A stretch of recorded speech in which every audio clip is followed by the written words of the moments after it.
Well, good afternoon. Happy Friday, March 7th. Mark Milam here, your mortgage professional. Let's get right to it. Really, the most important economic report that we're going to see impact mortgage rates came out today, the non-farm payrolls report. This is just a measure of job creation over the past 30 days in the United States across the government and private sector. It was forecast to be about 160,000 jobs. We came in at 151. Mortgage rates have held steady on the news. And really, when you think about these economic reports now, we've kind of gone through the looking glass here. The economic reports are no longer the driver of mortgage interest rates, but they could be the brake. They could be the thing that actually prevents rates from getting better, and we're not seeing that. We're seeing the economic reports play along nicely with what we want to have happen, which is interest rates to come down, housing to get more affordable, right? That's the goal here, and that's basically what we saw. When we take a look at non-farm payrolls, and I'll sort of highlight today's report here, it's job creation in February at 151,000, right? This is in the thousands of jobs.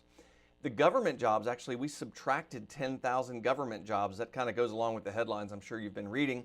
So in other words, without government job contraction, we would have added 161,000. That's a little unusual. You can go back and look at all of 2024 and see that if you strip out government jobs, well, job creation was a lot less. The government, in other words, was really impacting job creation for the whole of 2024, but now we're really not seeing that. In January and February of 2025 have seen much weaker job creation than January and February of 2024. And odd as it is to root for something like that, you can see that this is having a positive impact on bonds, and on mortgage rates are just long-term bonds, so we're along for the ride.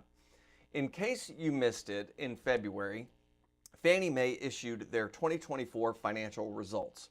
And this is always worth paying attention to, because whether you're an independent broker, you're an independent mortgage banker like our shop, or a bank, if you're in the lending community as it pertains to mortgages, you know how tough it's been just to break even, right? It has been an extreme crunch on margin as everyone is shopping to try to get the absolute most rock bottom interest rate. There's not enough volume to go around. There's simply not enough transactions. And we've seen big players exit the mortgage space, including Ally Financial, which last month announced that it was exiting mortgage lending. It's just not that profitable of an enterprise, if it's profitable at all, because of how few transactions there are.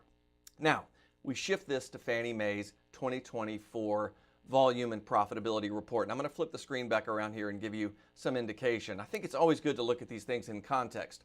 So this is the past 10 years of Fannie Mae funded volume by year. So, and this is in the billions here.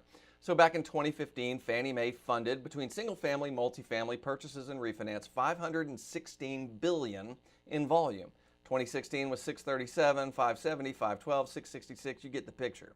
Then the pandemic hits. Interest rates go to historic lows thanks to the Fed's intervention. We're at 1.435 trillion in funded volume in 2020, 1.424 trillion in funded volume in 2021. We know half of 2022 was good, and then the other half was rough, 684 billion there. And then here's the past 2 years of 2023 and 2024, historically low, recessionary level low in terms of transactions and funded volume. 369 billion for single family, multifamily purchases and refinances, 381 billion in 2024. Those are the volume levels, and this could not be any more different than this, right? Let's overlay that now with Fannie Mae's net profit, right? So we're going to take this yellow line and start talking about net profit that Fannie Mae earned per their own publication. And you can see all the way back here in 2015, they made $11 billion in net profit for that year, 12.3 in 2016. They had to pay some significant taxes, about 9.9 billion in 2017. So only netting about 2.5 there. Then 16, 14, 11.8 billion in 2020, over 22 billion in 2021. That stands to reason given the amount of volume. Down to 12.9, and then this is the really interesting part. When we hit these recessionary level lows in terms of housing transactions, in terms of funded volume for Fannie and Freddie, look at the profitability. 17.4 billion in 2023, 17 billion in 2024. No suffering in terms of profitability, even though transactions were substantially lower than any year dating back at least 10 years, right? I could go back a lot further and it would still be much lower than any year in the past 10 to 15 years. Yet profitability remained robust. In fact, if you want to look at this in terms of profit margin, that's what this blue line is here. This is profit margin. You can see Fannie Mae was averaging for the 8 years leading up to 2023, they were averaging about 1.75% in terms of net profit margin. They take that funded volume, divide it into the net profit, and that's what you get, about 1.75% on average for the 8 years leading up to 2023. And then what happened in 2023 to net profitability for Fannie Mae? 4.72%, and then last year 4.46%. So in the past 24 months, net profit margin for Fannie Mae has gone from 1.75% to 4.59%, almost tripling their profit margin at a time where independents, brokers, and banks are struggling to find a way just to break even in the mortgage lending environment, and homeowners are struggling to find a way to afford a median priced home. So why did this happen? How was Fannie Mae able to make more money on less volume? How are they able to almost triple their profit margin when volume was so low? And this answer really lies in what happened in very early 2023 when Fannie Mae and Freddie Mac had the loan level price adjustments altered by the Federal Housing Finance Agency.